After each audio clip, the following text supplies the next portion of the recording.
أعوذ بالله من الشيطان الرجيم بسم الله الرحمن الرحيم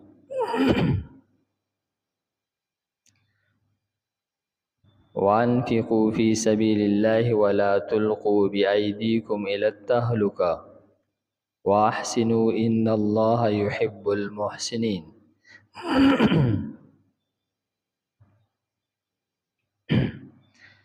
مخکی آیت مبارکه کی د جهاد فی سبیل الله حکم بیان کړل شو چې دا د امن قائمولو د پارا یو حکم دی، نو دای سره لازمی خبره د انفاق حکم دی آیت کی بیانې.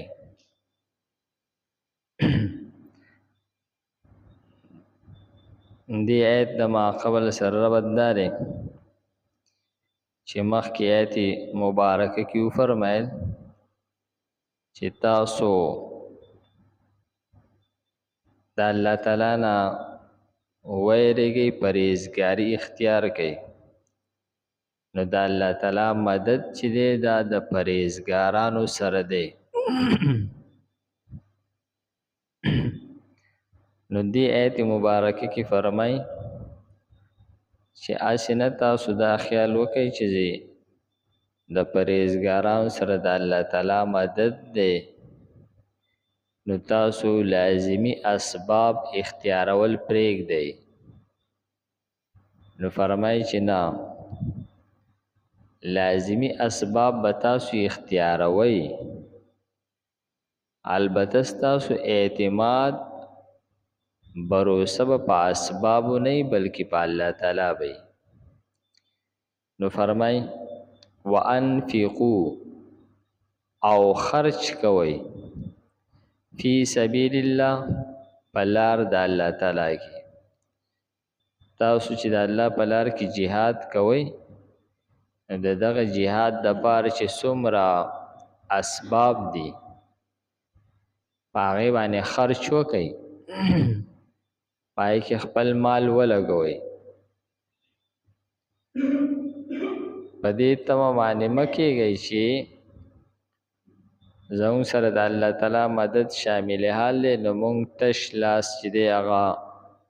بزو. داسې نه ده، اسباب به تاسو اختیاروئ او اعتماد به ستاسو په اسبابو نه، بروسه یقین به په اسبابو نه، هغه به د الله تعالی په ذات او په مدد باندې. نو فرمایي چې وانفقوا او خرج کوئ فی سبیل الله په لار د الله تعالی کې، ولا تلقوا بأیدیکم الی التهلکه او تاسو ما چوئ خپل ځانونه په خپل لاس باندې هلاکت ته. داسې مه کوئ چې تاسو د جهاد دپاره اسباب نه اختیاروئ،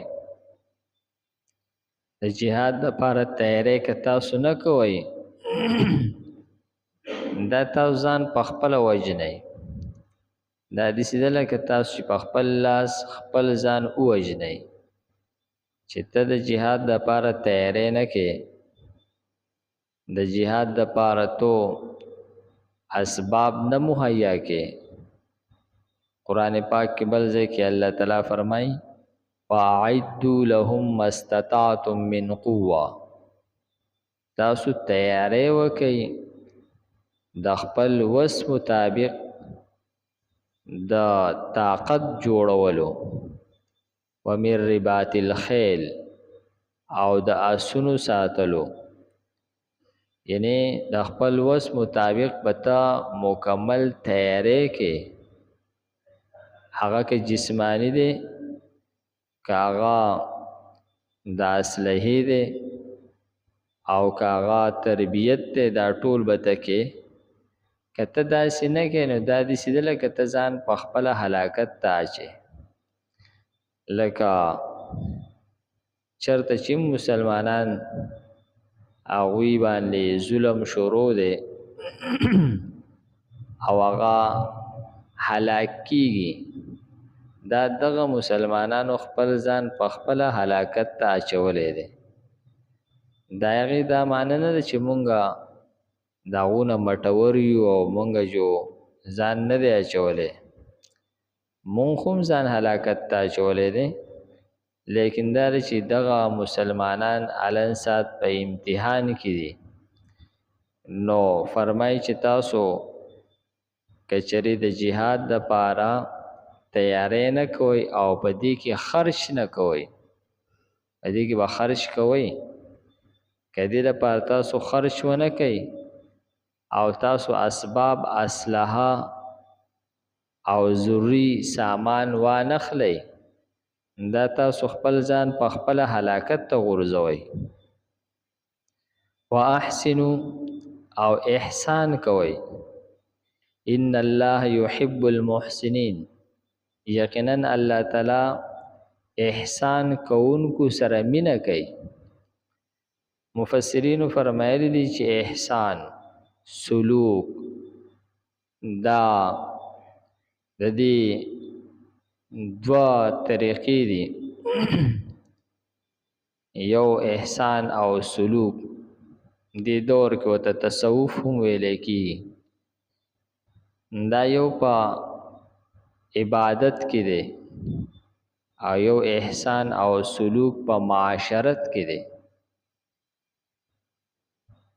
په عبادت کې احسان او سلوک چې دی هغه په حدیث جبریل ورته وایي حدیث جبریل کې هغه دای ذکر راغلی دی صحابه فرمایي چې یو سړی چې هغه ناشنا سړی و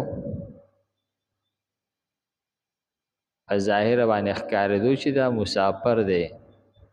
او راغی لیکن د سفر څه دوړه موړه اثر په هغه نه و همداسې ښکارېدو لکه سړی چې د کور نه راوځي او راشي ځکه هغه وخت کې خو به چې یو مسافر راغی نو د هغه به په هغه باندې به ډېر غټ ګرد او غبار پروت و صحراګانې وې د هغه د خپو به چمک کو د شګو د انختلو د وجې نه دا شګې به پورې انختې وې نو فرمایي چې یو کس مسافر راغی ځکه چا پیژندو نه چا میلمه نه او د سفر اثر پې نه بالکل پاک صفا جامې پاک صفا بدن او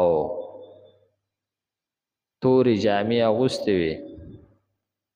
نبی علیہ السلام ته مخامخ کېناستو خپل زنګونان د نبی علیہ السلام د زنګونانو سره ولګول او د نبی علیہ السلام نه تپوسونه شروع کړل مل ایمان مل اسلام ایمان ستوي اسلام ستوي د شریعت متعلق تپوسونه کول نو کم تپوس چې به وکړو نبی علیہ السلام به جواب ورکو نو بیا به وي صدقتا تا صحیح جواب راکو نو صحابه حیرانو چې یو طرف ته تپوس کوي د هغې نه خدا معلومیږي چې دته پته نشته دی او چې کله نبی علیہ السلام جواب ورکړي نو او صحیح ده ستا جواب صحیح دی د دې نه معلومیږي چې دا سړی پوهه سړی دی نو یو تپوس په آخر کې دا وکړلو چې مل احسان احسان څه ته وایي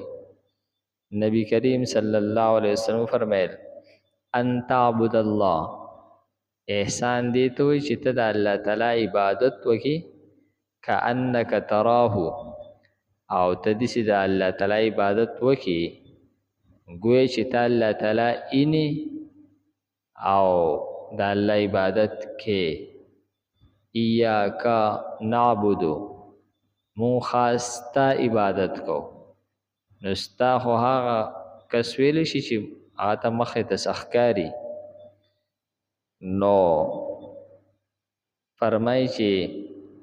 دې ته احسان وایي فإن لم تکن تراه صوفیه کرام فرمایي چې دا د احسان د ټول نه اعلی درجه ده چې کله یو سړی عین الیقین ته ورسي ایته عین الیقین وای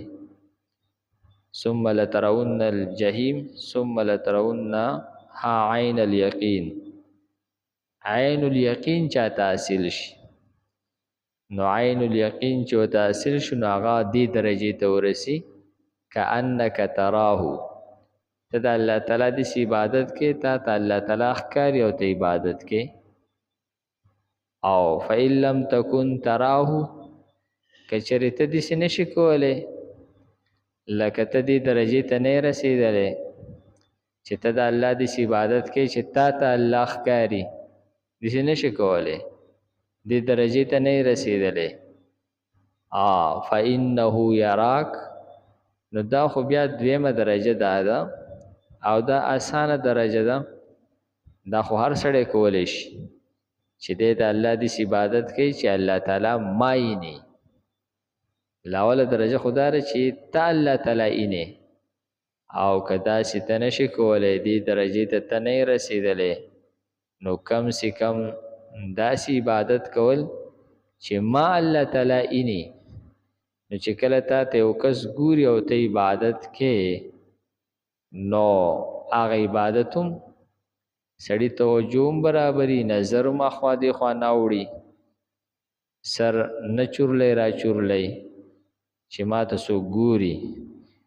نو فرمایي چې ته بیا دغه شان عبادت کوه چې الله تعالی ما ته ګوري دا خو هر سړی کولی شي دا احسان دی په عبادت کې او د حضرت معاذ رضی الله تعالی عنہ یو حدیث دی پای کې د احسان فی المعاشرت ذکر کړی دی چې احسان فی المعاشرت څه ته وایي نو فرمایي نبی کریم صلی الله علیه وسلم فرمایل چې په معاشرت کې احسان دا دی چې ته د بل د پاره هغه شی خوښ کې کم شی چې ته د ځان د پاره خوښې او کم شی چې ته د ځان د پاره نه خوښې هغه شی ته د بل لپاره هم خوښ نه کې دا په معاشرت کې احسان دی چې کله د بل لپاره هم تو هغه څه خوښې کم شی چې ته د ځان د پاره خوښې ته په معاشرت کې احسان ته رسیدلې کته د بل لپاره یو شانتي خوخه او د ځان لپاره بل شانتي خوخه نو ګوي چې ستا د زړه عادل چې دی دا ګډوډ دی ستا پړه کې عادل نشته دی انصاف نشته دی ته د بل لپاره یو خوخه او د ځان لپاره بل خوخه او تو کم شر مصیبت چې د ځان لپاره نه خوخه نو هغه د بل لپاره هم نه خوخول که داسې ته کېنو ستا په زړه کې انصاف شته ته په معاشره کې د احسان درجې ته رسېدلی او که ته داسې نه یې د ځان لپاره شر نه خوښې او د بل لپاره شر خوښې نو دا ستا پړه کې انصاف نشته دی ته په معاشرت کې احسان ته نه یې رسېدلی نو فرمایي واحسنو او خیسته عمل کوي ان الله یقینا الله تعالی چې دی یحب المحسنین مینه کوي د خیسته عمل کوونکو سره وانفقوا او خرج کوي فی سبیل الله پلار د الله تعالی کې ولا تلقوا او ما چوي ځانونه خپل بی ایدیکم پخپل لاسونو باندې الی التهلکه هلاکت تا واحسنوا او خیسته عمل کوي ان الله یقینا الله تعالی چې لا يحب ان الله یقینا الله تعالی چې يحب المحسنین من کوي د خیسته عمل کوونکو سره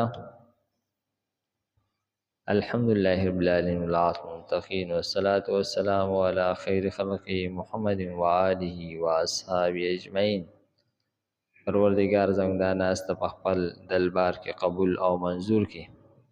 پروردگار موږ ته د قرآن پاک سمجھ بوجھ را نصیب کړي. د مرګ نه مخکې موږ ته په دې باندې عمل کولو توفیق راکړي. یو ملګري د جومات دپاره قرآن پاک هدیه کړی دی، شکرانه کړی دی او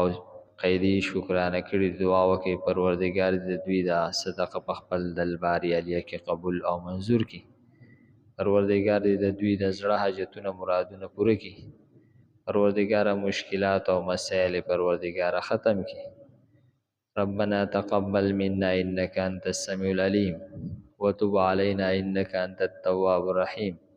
وصلى الله تعالى على خير خلقه محمد وآله وأصحابه أجمعين برحمتك يا أرحم الراحمين.